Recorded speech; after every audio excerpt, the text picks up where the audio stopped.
bon temps qu'on a dans la présence de Dieu. Et bon matin à tous ceux qui nous suivent aussi via les différentes plateformes de réseaux, différentes plateformes Facebook, etc. et YouTube. J'aimerais qu'on puisse, la semaine dernière, Pasteur Joël a introduit Jacques chapitre 1, c'était vraiment un moment, on a vraiment eu un moment incroyable dans la présence de Dieu. Ici, on était bénis. Il a amené un très bon message au niveau de l'épître de Jacques. Et vous savez, Jacques était écrit dans un contexte assez particulier, dans un contexte où est-ce qu'il commence sa lettre en s'adressant à l'église qui est dispersée. Donc, il y avait ce contexte-là où est-ce que l'Église était dispersée un petit peu partout en Asie mineure, et il écrit une lettre à une Église qui est dispersée, qui pour des raisons de persécution, pour des raisons d'hostilité, ne peuvent pas, pour plusieurs même, se réunir en toute liberté. Et c'est intéressant parce que quand on regarde ce contexte-là, même s'il n'est pas parfaitement similaire à ce qu'on vit, depuis la pandémie, on est dans un contexte un petit peu où est-ce que l'Église de Jésus-Christ est dispersée un petit peu partout. Et on n'est peut-être pas persécuté, on est tout ça, mais alors qu'on est dispersé, Jacques, lui, il utilise son épître, sa lettre, pour les encourager dans la foi, à persévérer dans la foi, à continuer à vivre dans la foi, à continuer à avancer, à progresser dans la foi. Et on est dans cette continuité-là. Et on a exploré la semaine dernière Jacques chapitre 1. On va explorer cette semaine Jacques chapitre 2. Et si je donnais un titre à mon message aujourd'hui, je l'intitulerai Introspection. Vous savez, si vous me réveillez à 2 heures du matin, et puis, vous me demandez, en fait, pour dire, désirez quel est le verset le plus confrontant des Écritures? Instinctivement, je vais probablement dire, le verset le plus confrontant, selon moi, je pense que c'est Jean 14, verset 6. Et si vous ne savez pas c'est quoi, c'est Jésus qui déclare en disant, « Je suis le chemin, la vérité et la vie. » Et ce verset-là est pour moi, c'est le verset que Jésus déclare le plus d'une façon, et il déclare son identité d'une façon la plus forte. Là. Il ne dit pas « je suis un chemin ». On vit dans une société où est-ce qu'on dit « oh, il y a plusieurs chemins ». Puis plusieurs chemins permettent de se rendre à Rome, etc. Ou quoi. Mais Jésus dit « non, je ne suis pas un chemin, je suis le chemin ». Et il dit, on dit souvent, on est dans une société où est-ce qu'il y a plusieurs vérités. On dit, oh, si c'est ta vérité, c'est correct. Puis Jésus dit, non, je ne suis pas une vérité, je suis la vérité. Et on vit dans une société où est-ce qu'on dit, vis ta vie, comme tu veux, comme tu l'entends. Puis Jésus dit, non, je suis la vie. Puis c'est comme si non seulement c'est intense, c'est radical, mais c'est comme si Jésus rajoute encore une autre couche, en disant, nul ne vient au Père que par moi. Déjà, les premières phrases, c'est déjà assez intense. Et il rajoute ça. Si vous me demandez, c'est quoi le chapitre, là je vous ai dit le verset le plus radical, et si vous me demandez, c'est quoi le chapitre le plus radical pour toi dans les Écritures, je vous dirai, c'est ce que je vais prêcher aujourd'hui, Jacques chapitre 2. Et on va lire ensemble, introspection. Jacques, dans son épître, et dans le chapitre 2, amène normalement le croyant à pouvoir expérimenter une introspection. Puis on va vraiment lire à partir du verset 1. Jacques chapitre 2, verset 1, il dit, « Mes frères, mes sœurs, que votre foi en notre glorieux Seigneur Jésus-Christ soit libre de tout favoritisme. Supposez en effet, quand dans votre assemblée, un homme portait un anneau d'or et des habits somptueux. Et quand aussi, dans la même assemblée, un pauvre aux habits crasseux. Si vous vous tournez les regards vers celui qui porte les habits somptueux pour lui dire, « Toi, assieds-toi ici à la place d'honneur. » Et vous disiez au pauvre, « Toi, tiens-toi debout. » Ou bien, « Assieds-toi par terre à mes pieds. » Ne faites-vous pas en vous-même une distinction et ne devenez-vous pas des juges au mauvais raisonnement. Il commence son épître comme cela. Puis, il commence le chapitre 2 comme cela, en expliquant, en dénonçant des choses très, très concrètes. Là. Dans l'épître de Jacques, Jacques est extraordinairement pratique. Il est vraiment pratique. Il attaque les choses réelles. Et des fois, on lit ça et puis on dit, non, mais non, nous, on ne fait pas ça, etc. Ou quoi. Mais le chapitre 2 de Jacques est un chapitre d'introspection. Jacques ne te laisse pas indifférent. Jacques t'amène à te questionner sur tes agissements. Jacques t'amène en fait à pouvoir te questionner vraiment sur ta façon dont est-ce que ta foi est manifestée. Et dans le chapitre 2, j'ai un peu divisé en 3 grandes parties. J'aime beaucoup le chiffre 3. Donc j'ai un peu divisé en 3 grandes parties. En fait, le chapitre 2, et on va regarder en fait toute cette image et dynamique là de la foi, la manière dont est-ce qu'on peut vivre notre foi. Et la première grande partie, c'est vraiment la foi et la perception en tant que telle. La deuxième grande partie va être la foi en action. Et la dernière partie, la foi en illustration. La foi et perception, on a lu en fait les versets 1 à 4, où est-ce que Jacques normalement confronte chaque croyant à se questionner sur la perception qu'il a pour les gens.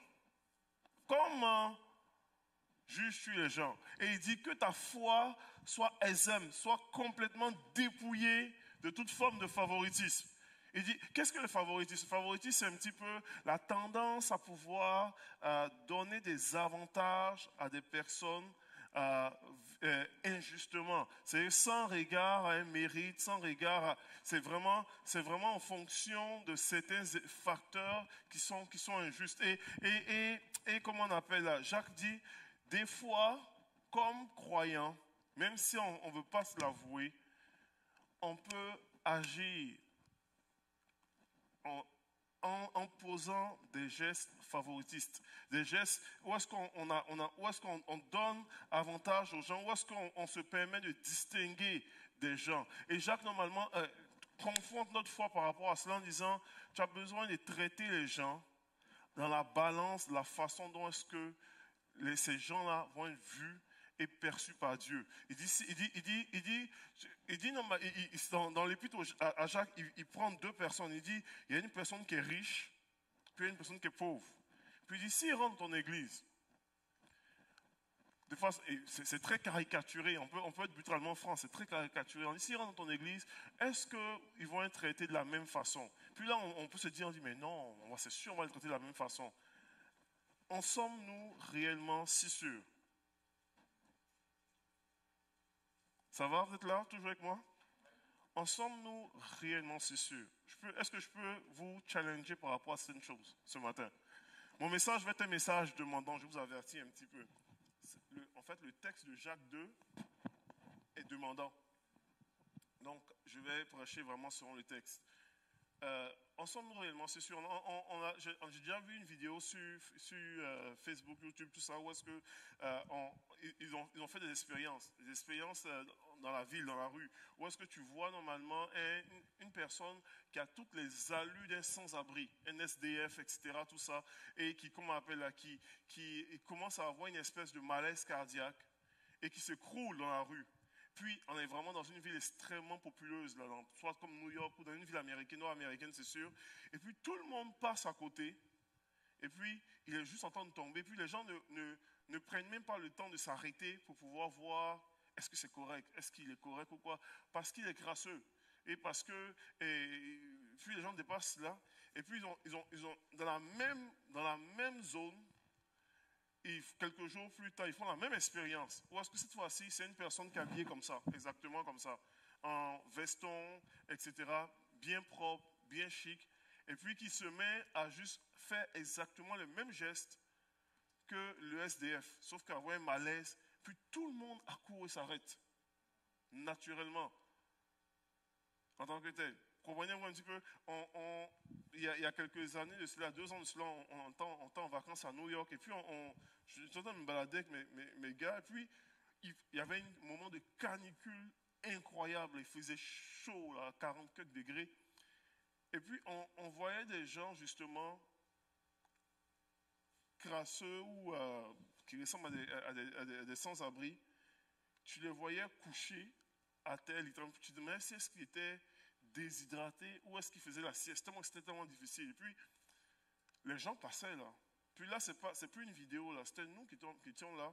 Puis à un moment donné, je me rappelle, mon épouse, à un moment donné, s'est arrêtée. Il y avait une personne qui semblait mal en point. Puis, puis moi, je disais, même moi, je peux être brutalement là, je disais, mais allons-y, allons-y, il fait chaud. Puis je dis, mais on ne sait pas, est-ce qu'il a besoin d'eau? Et puis je me rappelle, il y a un de mes gars qui allait déposer une bouteille d'eau juste à côté de lui. Mais ça, par la suite, m'a amené à réfléchir pour dire, est-ce que des fois, dans ma façon dont est-ce que je traite mon prochain, est-ce que je n'ai pas l'attitude favoritiste? Ou est-ce qu'une personne, si une personne rentre, souvent on dit, on ne va pas caricaturer comme cela, mais dans ma vie de tous les jours, est-ce que des fois, je ne traite pas les gens de façon différente en fonction de son allure, de son apparence, en fonction de son intelligence, de sa capacité à s'exprimer, en fonction de ce que... Est-ce que je ne traite pas les gens de façon différente?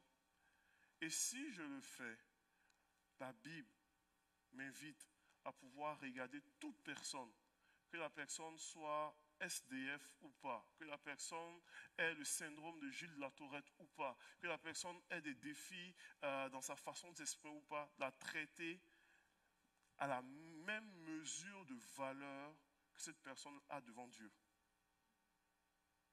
Ça va? À la même mesure de valeur que cette personne a devant Dieu. Donc, la personne peut être incarcérée, peut avoir des problèmes, des défis au niveau de sa santé mentale. Et la Bible m'invite à pouvoir le traiter à la même mesure que si j'aurais le privilège de voir Jeff Bezos rentrer dans mon église. C'est ce que Jacques est en train de dire.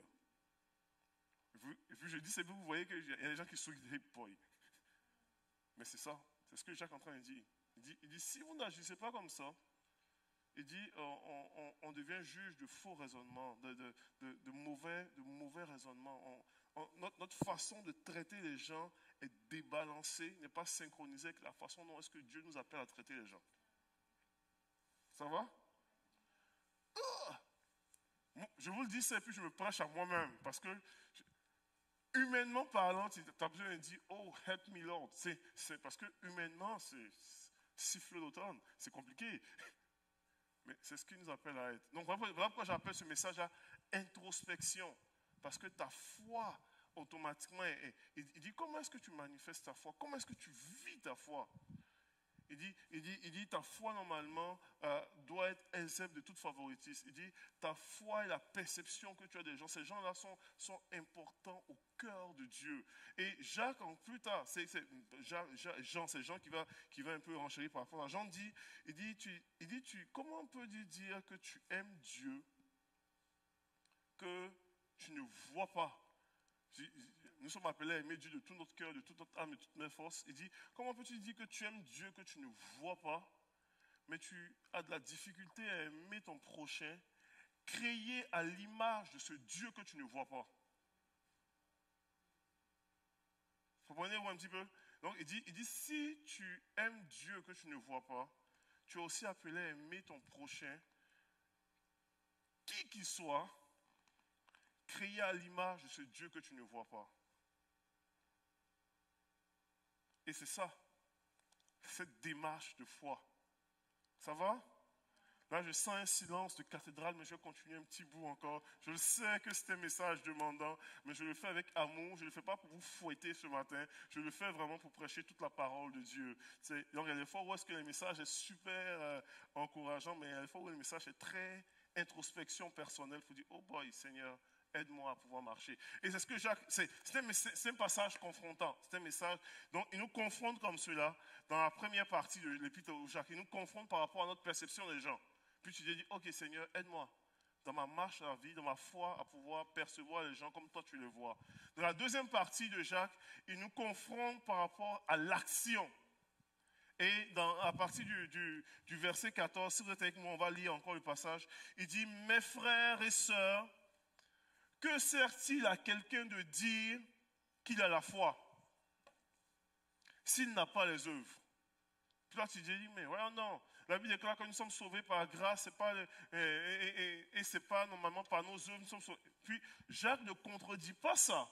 Jacques ne contredit pas ce que Paul enseigne dans Romains en faisant la part des choses entre les œuvres et la foi. Comprenez? Je vais vous expliquer cela tout à l'heure. Donc il dit, que sert-il à un homme de dire qu'il a la foi s'il n'a pas les œuvres? Il dit, cette foi peut-elle sauver?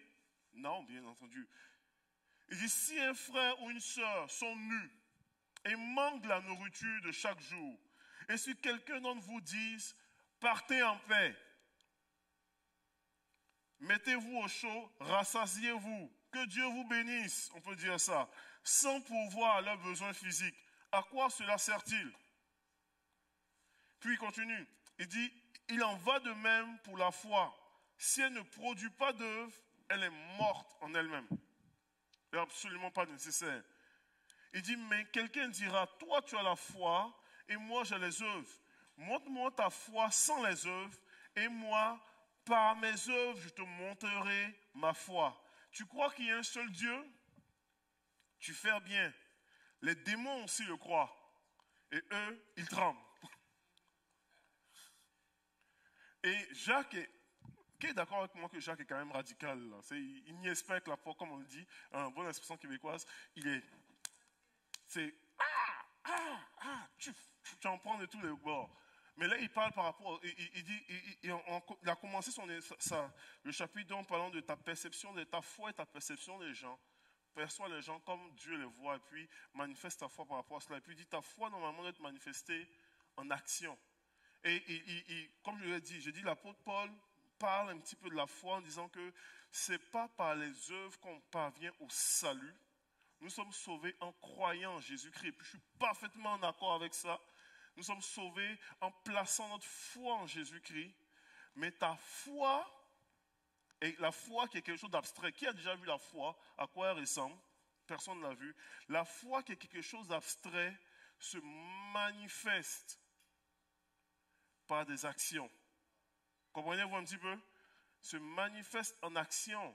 Moi, si je dis aujourd'hui que je suis convaincu à 100 000 à l'heure qu'aujourd'hui est une journée comme à Cayo Coco, et qu'on me voit sortir avec un manteau, on me dit, mais Maï, Désiré, tu es sûr que c'est une journée comme à Cayo Coco?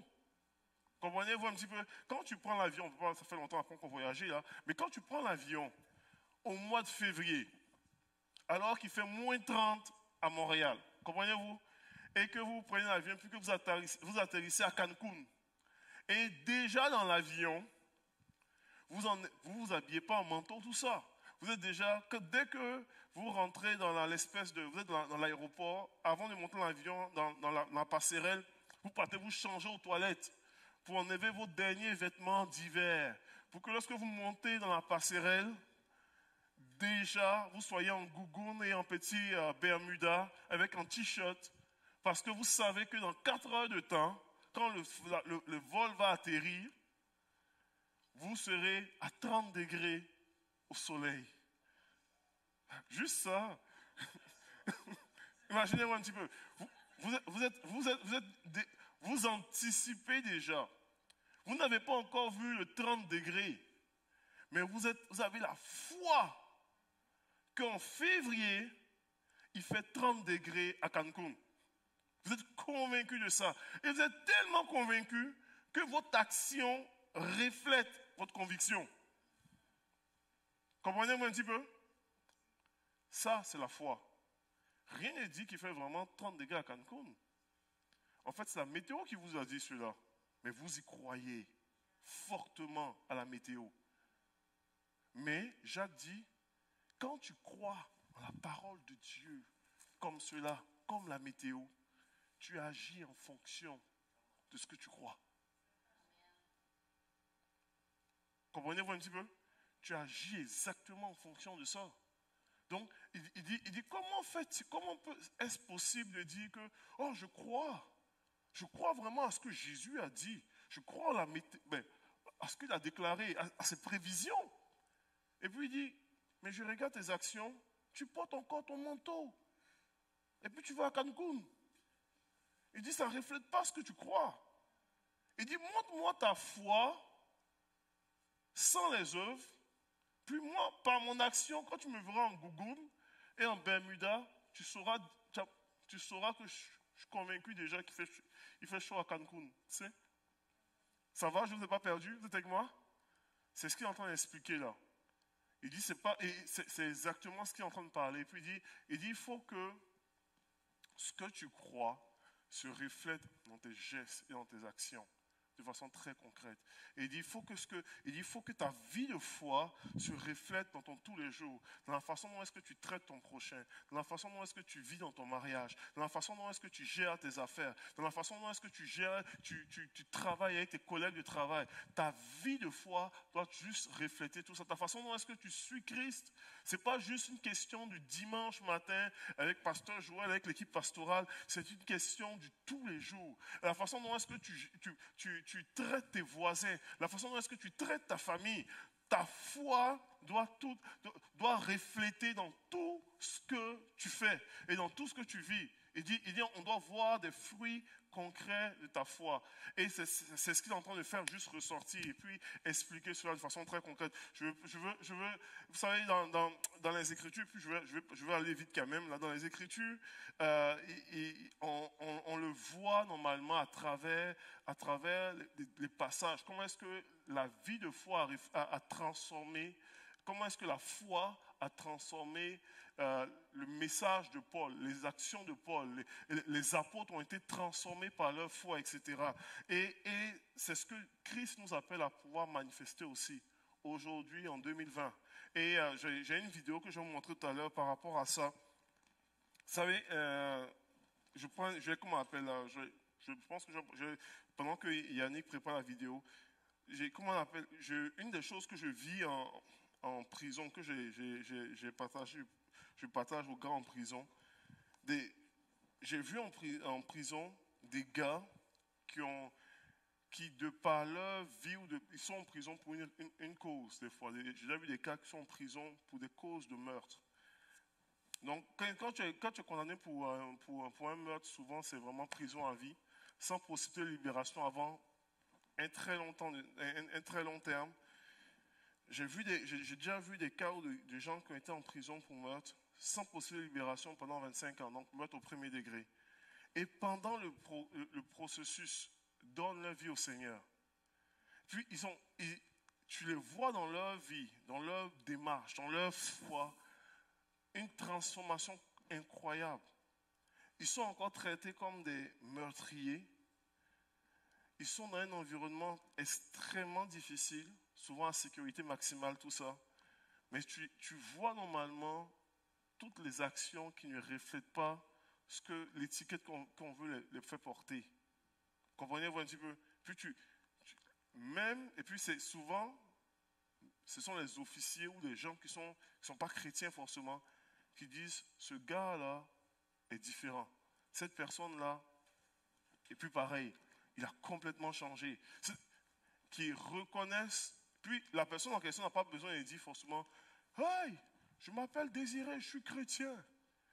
Toutes ces actions qui découlent les amènent à comprendre qu'il est différent des autres. Comprenez-vous un petit peu? C'est exactement ce qui se passe quand tu vis normalement cette démarche de foi-là. J'ai une vidéo que j'ai fait passer en milieu carcéral il y a quelques années de cela qui m'avait touché. J'avais vu l'entrevue au complet et puis finalement, comme on appelle, je pense que c'est un site à résumer un petit peu la vidéo, mais je ne dirai pas plus, on va juste montrer la vidéo et puis après ça je pourrai commenter.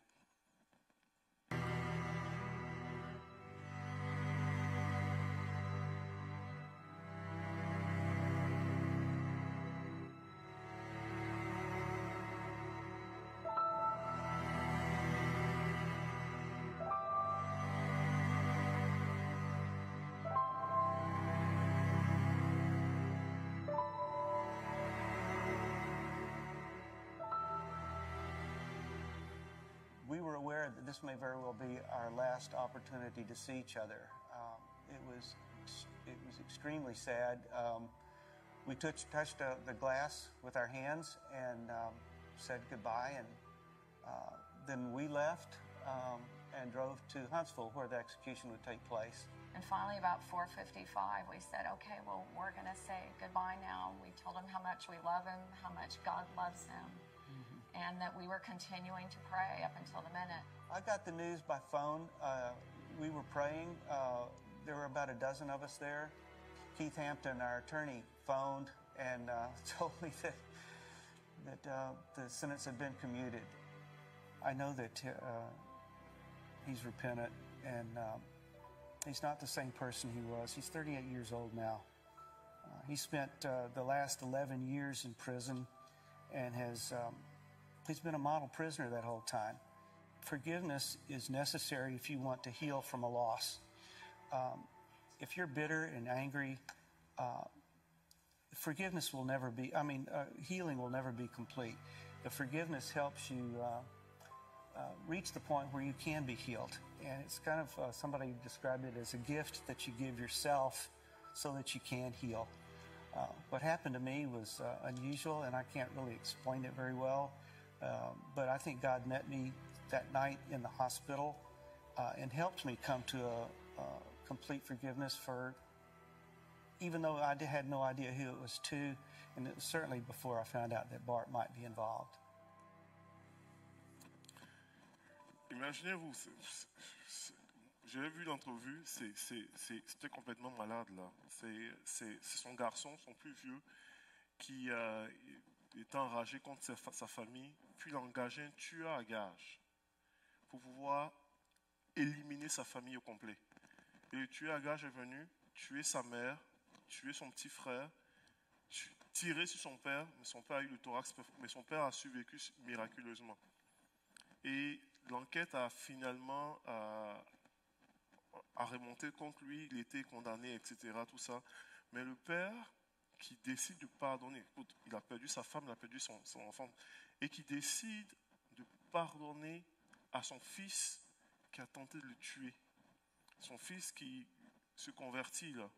Et puis le père qui raconte, il dit alors qu'il est à l'hôpital, il a perdu ses aides chères, tout ça. Tout le monde, il n'est pas au courant que le tueur à gages était engagé par son propre fils. Et qui décide, alors qu'il ne sait même pas que son fils était impliqué, de pardonner au tueur à gages qui a tué sa famille. Puis, il dit Dieu, il explique comment il dit, je ne peux pas l'expliquer, mais Dieu m'a tellement visité qu'avant même de savoir c'était qui avait fait ça, je l'avais déjà pardonné. Puis plus tard, il sait que c'est son fils, et puis il l'avait pardonné. Ça a amené son fils à se convertir, ça a amené son fils à pouvoir, bon, il a fait 11 ans en prison, tout ça, et puis il a fait plus que ça maintenant. Mais tu regardes ça, et puis tu te dis, waouh, la foi, il n'a pas besoin de dire, moi je m'appelle Ken, et puis je suis chrétien. Ce qu'il vit témoigne que Dieu a fait quelque chose en lui. Il n'a pas besoin de ribabater, parler en langue pour dire, oh, lui, il est vraiment rempli du Saint-Esprit. Ce qu'il vit témoigne qu'il y a une œuvre de l'Esprit dans son cœur. Parce que si tu n'as pas l'Esprit de Dieu, tu ne peux pas faire ce qu'il fait. Comprenez-vous un petit peu? Ça, c'est la foi par les œuvres qui est démontrée de façon très concrète comme cela. Et c'est ce que normalement le Seigneur nous appelle à pouvoir vivre, à expérimenter. Il dit qu'on va vous voir là, qu'on puisse sentir Dieu, qu'on puisse lire l'action de Dieu dans votre vie, qu'on puisse juste, on vous regarde, on vous côtoie et puis on dit, il y a quelque chose de Dieu qui sent, qui coule en toi. On ne sait pas c'est quoi, mais il y a quelque chose de Dieu qui coule en toi, qui est réel, qui est authentique. On ne sait pas c'est quoi, mais c'est là. Et c'est ce qu'il nous appelle, c'est ce que Jacques invite le croyant. Il dit, montre-moi ta foi sans les œuvres. Il dit, moi par mes œuvres, par mes actions, on verra en quoi je crois. C'est ce qu'il est en train de partager là. Je vais aller rapidement, je suis vraiment désolé, je chante parce que j'ai un dernier point à apporter. On parle de l'idée de pouvoir, c'est plus Jacques commence avec l'idée de pouvoir, de la foi avec la perception que tu as pour les gens, la foi en action. Puis il termine avec ce point-là, la foi en illustration. Et si tu lis dans Jacques, on est toujours dans l'épître à Jacques, à partir du verset On va lire à la fin, à partir du verset 24, 23-24, il dit normalement, ainsi s'est accompli ce que dit l'Écriture. Non, à partir du verset 21, excusez-moi. Notre ancêtre Abraham n'a-t-il pas été considéré juste sur la base de ses actes lorsqu'il a offert Isaac à l'autel? Il dit, tu vois bien que sa foi agissait avec ses œuvres et que c'est par les œuvres de sa foi qu'il a été mené à la perfection. Ainsi s'accomplit ce que dit l'Écriture. Abraham eut confiance en Dieu, cela fut imputé comme justice. Il a été appelé ami de Dieu. Vous voyez donc que cet homme était déclaré juste sur la base de ses actes, pas seulement de la foi. Rahab, la prostituée, n'a-t-elle pas de la même manière été considérée comme juste sur la base de ses actes lorsqu'elle a accueilli les messagers et les a fait partir par un autre chemin? Il dit en effet, de même que le corps sans esprit est mort, de même la foi sans les œuvres est morte. Ici, Jacques en fait, l'écrivain va utiliser deux illustrations particulières. Puis, je n'ai pas le temps ce matin d'explorer au complet ces deux illustrations. Mais je vous dis les grandes lignes. Mais je vous dis là, ces deux messages supplémentaires en utilisant ces illustrations-là. Il présente Abraham et il présente Rahab. Imaginez-vous. Moi, pensez-y un petit peu. Dans Hébreux chapitre 11, puis je vous balance ces informations. Faites-moi confiance. Je vous invite à pouvoir relire votre Bible aussi. Dans Hébreux chapitre 11, on dresse un portrait de plusieurs héros de la foi qui comportent Abraham et Rahab aussi. Il aurait pu prendre plusieurs héros de la foi. Il aurait pu prendre Élie, il aurait pu prendre Moïse. Il prend Abraham et il prend Rahab pour illustrer la foi à travers les œuvres. Comprenez-vous un petit peu? Il prend Abraham, considéré comme le père de la nation juive, et il prend Rahab, une étrangère, une non-juive. Comprenez-vous un petit peu? Un homme et une femme. On peut faire tout le lien, on peut descendre par rapport à ça, mais il prend ça de façon... Puis je vous invite à pouvoir amorcer une réflexion par rapport à ça, parce que je vous le dis, c'est deux messages en soi, quasiment par rapport à ça. Mais je vais faire sortir des points en termes d'illustration. C'est un point en termes d'illustration. Il prend Abraham, et Abraham a eu plusieurs actions de foi. Rappelez-vous, Abraham, dans Genèse chapitre 12, Dieu a dit, va-t'en de ton pays, ta patrie, etc. Alors qu'il était à Charan, dans le pays que je te montrerai. Et le fait de quitter Charan, c'était déjà un acte de foi. Il ne savait pas où il s'en allait. Mais il prend un épisode bien spécifique d'Abraham. Et l'épisode qu'il prend, il prend le sacrifice d'Isaac. Quand tu prends dans Hébreux chapitre 11, il avait parlé de plusieurs épisodes d'Abraham. Mais là, il prend le sacrifice d'Isaac comme illustration particulière en tant que tel.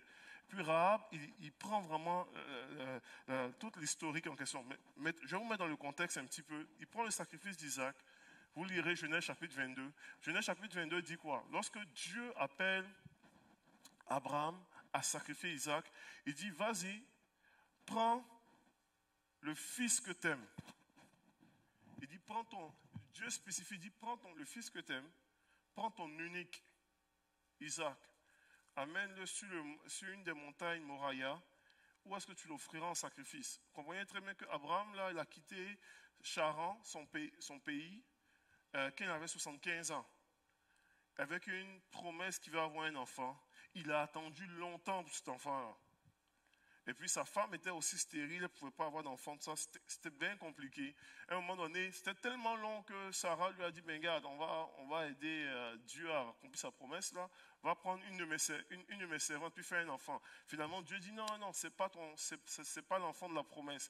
Abraham, à un moment donné, lui se tanne de la situation et puis dit à Dieu, ben moi je m'en vais sans enfant, c'est Eliezer, mon serviteur, qui sera mon héritier. Puis il dit, non, c'est pas lui ton héritier. Il y a un enfant que tu auras avec Sarah qui va être vraiment ton héritier, qui va être l'enfant de la promesse, qui va être vraiment le... Et finalement, 25 ans plus tard, Abraham a l'enfant de la promesse, Isaac. C'est merveilleux. Il a Isaac. l'enfant de la promesse. Tout ce que Dieu a dit sur Abraham s'accomplit quasiment presque en Isaac. Et puis Dieu, alors que Isaac, à peu près, plusieurs des biblistes pensent qu'il avait autour de 17 ans, Dieu, alors que l'enfant est juste un bon ado, il dit, prends l'enfant que tu aimes, prends ton unique, l'enfant de la promesse, il va le tuer. Comprenez-vous? Et Abraham était le symbole, représentait ici tout ce qui est la zone d'incompréhension. Ou est-ce qu'on a l'impression que tout ce que Dieu a dit depuis des années semble contradictoire dans la façon dont est-ce que dans la nouvelle saison dans laquelle je dois aller.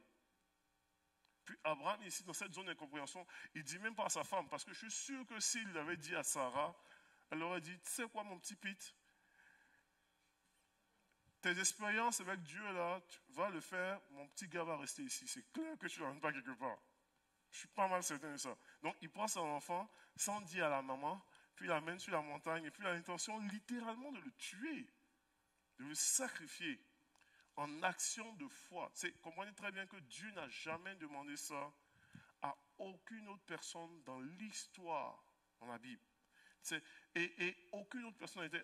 Et Dieu, puis je dis, je n'ai pas le temps, vous le relirez ça, mais Dieu utilise ça comme une illustration plus tard de Christ qui allait venir, parce qu'il s'engage lui-même, il dit, il amène sur une montagne, sur la montagne, et alors qu'il veut le sacrifier, Dieu lui-même, ce que Abraham est en train de faire là, est une représentation de ce que Dieu lui-même va faire 2000 ans plus tard, en amenant, en lui-même sacrifiant son propre fils sur la même montagne que Abraham partait sacrifier Isaac. Le mont Moriah, plus tard dans Chronique, vous le relirez, mais dans Chronique, a été envahi conquis par David. Et David va changer le nom de la montagne en appelant Sion, sur lequel est bâtie une ville qui s'appelle Jérusalem. Puis, et finalement, c'est à Jérusalem que Jésus va être lui-même offert en sacrifice pour l'humanité. Donc, il y a tellement d'informations que je balance rapidement comme cela. Mais tu vois normalement toute cette démarche de foi là qu'Abraham prend là comme illustration pour obéir à ce que Dieu veut faire. Et Dieu dit, écoute, ça là, je vais prendre ça et cela va bénir des générations futures d'une façon extraordinaire. Là, tu as Abraham comme ça qui vit cette démarche de foi là en illustration, qui obéit alors qu'il est dans tout ce qui se passe là en contradiction à tout ce que Dieu lui a dit auparavant, mais il fait confiance pour obéir. Et tu as une autre personne, une femme. Ce n'est pas n'importe quelle femme, c'est une étrangère. Ce n'est pas n'importe quelle étrangère. Elle a une job qui ne paraît pas tellement bien. C'est une prostituée. C'est pas très hot ça comme job, en tant que tel. Donc on peut dire que techniquement elle n'est pas très chrétienne. En tant que tel. Donc, il y a tout ça qui est là. Mais Rahab est considérée comme une héroïne de la foi. Plus que ça, elle est considérée comme le symbole de la foi à ce moment. Et puis, symbole de la foi dans sa génération en question. Je vous explique rapidement pourquoi est-ce que cela est fait. Comprenez très bien qu'elle a accueilli 2 espions, des gens qui allaient conquérir la terre promise.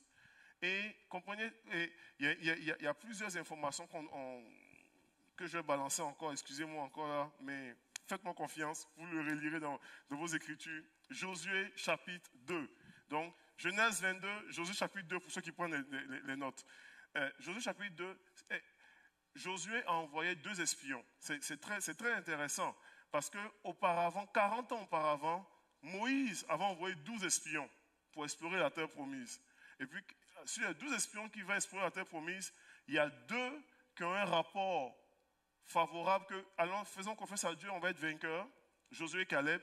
Et puis 10 autres qui racontent, qui disent « Oh, le pays va être trop gros, il y a des géants partout, ça ne marchera pas. » Et puis, tout le peuple, finalement, capote, pleure. Et puis, finalement, ils vont tourner en rond pendant 40 ans. Donc, 40 ans plus tard, Josué a appris un petit peu la leçon. Il dit « J'enverrai pas 12 espions. Ils vont tous scraper mes projets. Je vais envoyer 2 espions, juste 2. Comme ça, on va réduire les gaffes. » Il envoie 2 espions pour explorer Jéricho. Cette femme-là, elle n'habite pas vraiment dans la ville de Jéricho. Elle habite sur les murailles de Jéricho. Elle habite à l'extérieur de la ville presque.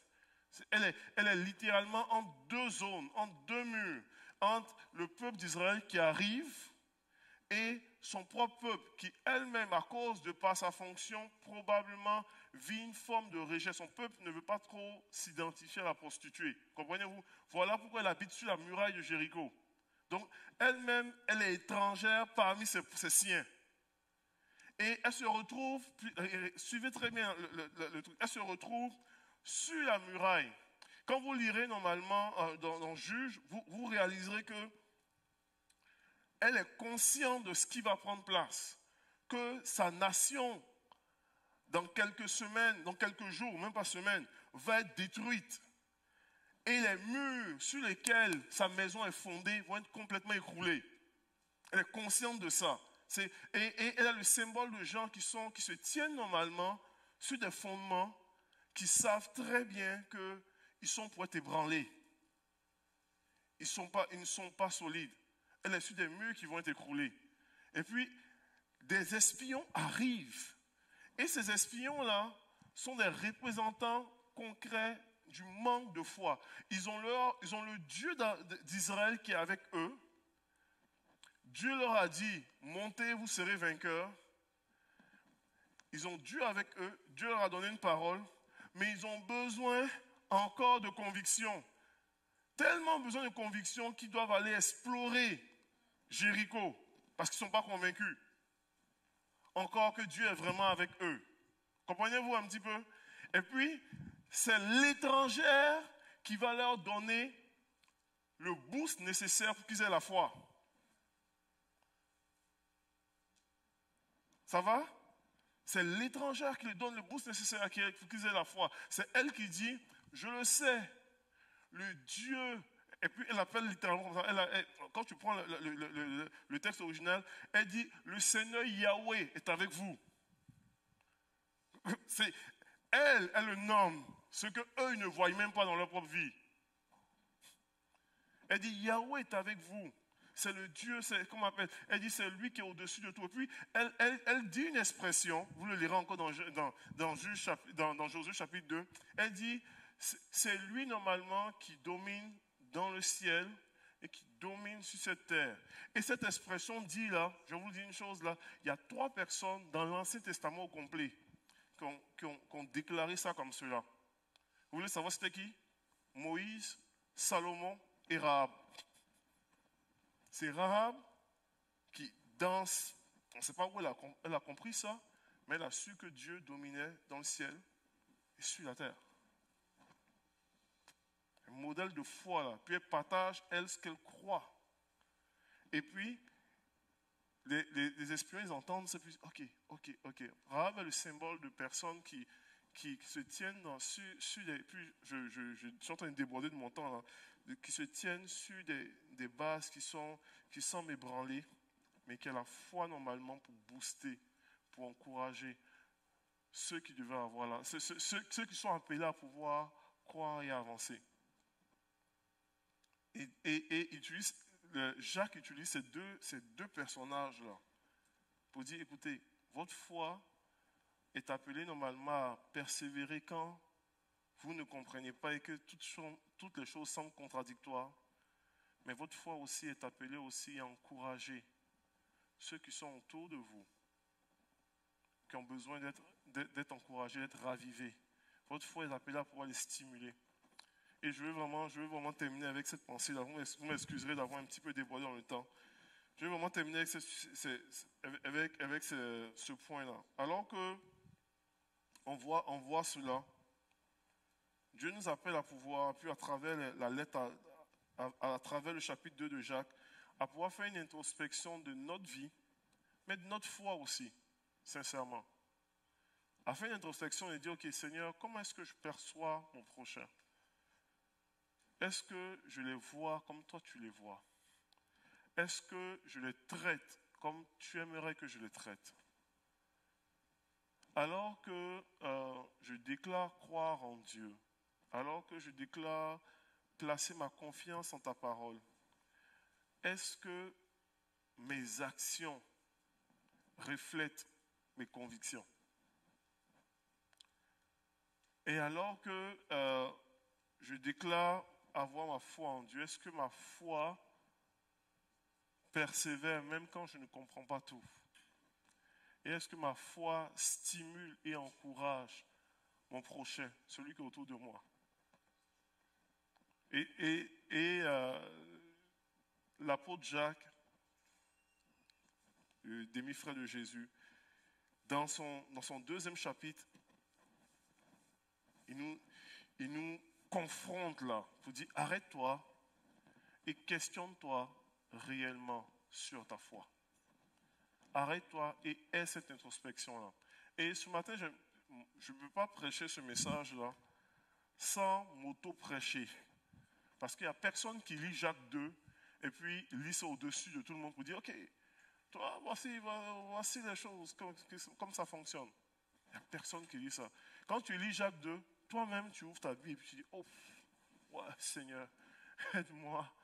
Parce que j'ai du chemin à faire dans ma propre vie. Puis, je vous parle de ça, puis je me dis, Seigneur, j'ai du chemin à faire dans ma propre foi, dans ma propre démarche de vie, et que Dieu puisse nous aider. Et si c'est un écho comme ça qui résonne, je vais arrêter ici. On va juste terminer avec, je vais peut-être inviter Mathieu à venir. On va juste terminer avec juste ce temps d'arrêt là. J'aime beaucoup le livre des psaumes, en particulier psaume 139, verset 25. C'est David qui aime dire ça. Il dit, qui a déclaré cela, qui dit, sonde-moi, ô Dieu, connais mon cœur. Éprouve-moi et connais mes pensées. Puis, nous sommes dans Jacques 2 est un message d'introspection. C'est-à-dire que tu ne peux pas pointer ton voisin pour dire, ah lui, il devrait vivre comme ça. Jésus dit, pourquoi vois-tu pas la poutre qui est dans ton œil et puis tu veux voir absolument la paille dans l'œil du voisin? Jacques 2 t'invite à regarder la poutre dans ton œil. Donc, nous tous, nous avons probablement des poutres. Il y a peut-être d'autres personnes qui sont des billes de bois, des grosses billes. Peut-être d'autres, c'est des grains de poussière. Mais on a tous quelque chose que Jacques 2 nous amène à pouvoir juste s'arrêter. Puis dire, ok, on va introspecter notre foi, notre marche, notre vie. Est-ce qu'elle reflète ce à quoi Dieu nous appelle à pouvoir être? Et je prie que le Seigneur puisse nous toucher comme cela. Et alors que Mathieu va nous conduire dans un chant bien simple, ceux qui nous suivent aussi en fait sur Internet peuvent le faire avec nous, que tu puisses juste t'arrêter, puis te tenir devant ton Dieu, puis juste exprimer ton cœur devant Dieu. Parce que Dieu nous appelle, et le but du message n'est pas de te fouetter, puis de dire espèce de pécheur de race de vipère, puis tu vas mourir malheureux toute ta vie. Mais c'est de pouvoir juste te dire, arrête-toi et regarde le chemin à aller encore. Et le Seigneur est celui qui te donne le courage pour pouvoir continuer, la grâce pour pouvoir avancer, qui te donne la puissance pour pouvoir triompher, pour pouvoir continuer à marcher pas à pas dans la victoire, à progresser dans ta foi, à faire une différence, à pouvoir briller comme Jésus t'appelle à briller, à être de plus en plus transformé à son image, à pouvoir rayonner pour la gloire de Dieu, à pouvoir ressembler de plus en plus à ton Sauveur, à pouvoir ressembler de plus en plus à Christ. C'est ce qu'il désire pour ta vie. Alléluia. Donc prends le temps de pouvoir sonder ton cœur.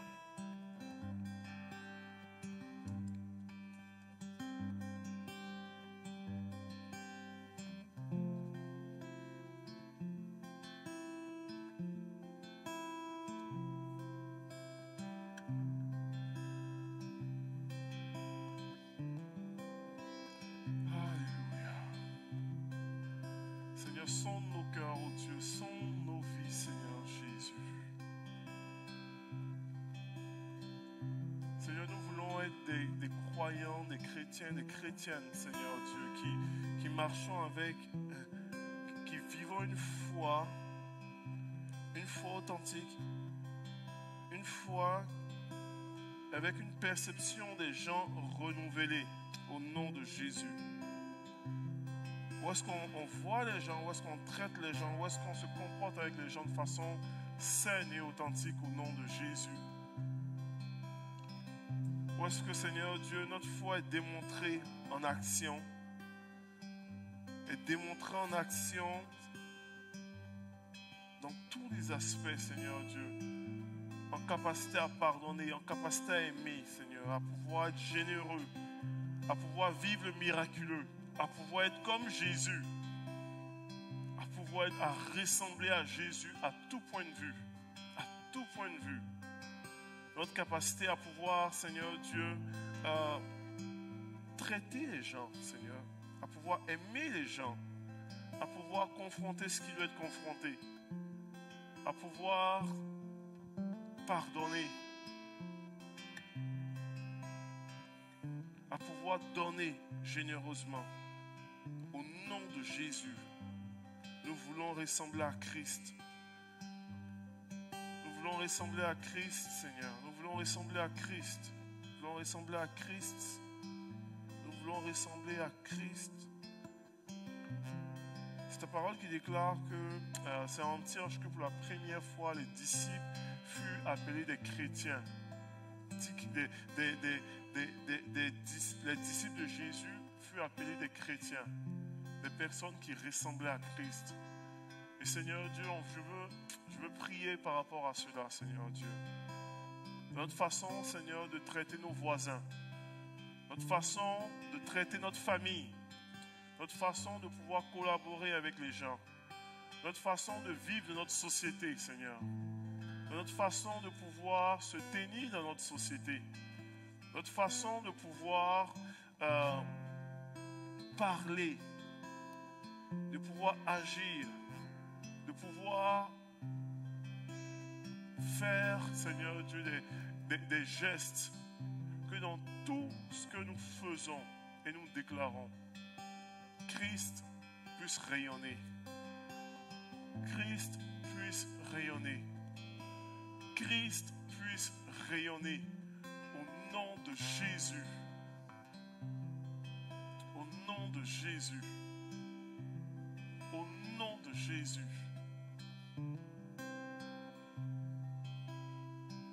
Nous voulons nous arrêter, Seigneur, devant toi.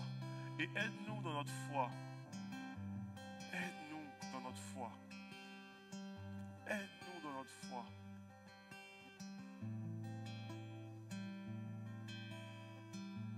Afin que, Seigneur, en 2021, on puisse regarder 2020 et qu'on puisse dire, nous ressemblons beaucoup plus à Christ en 2021 que l'an dernier, lorsqu'on a entendu ce message en 2020.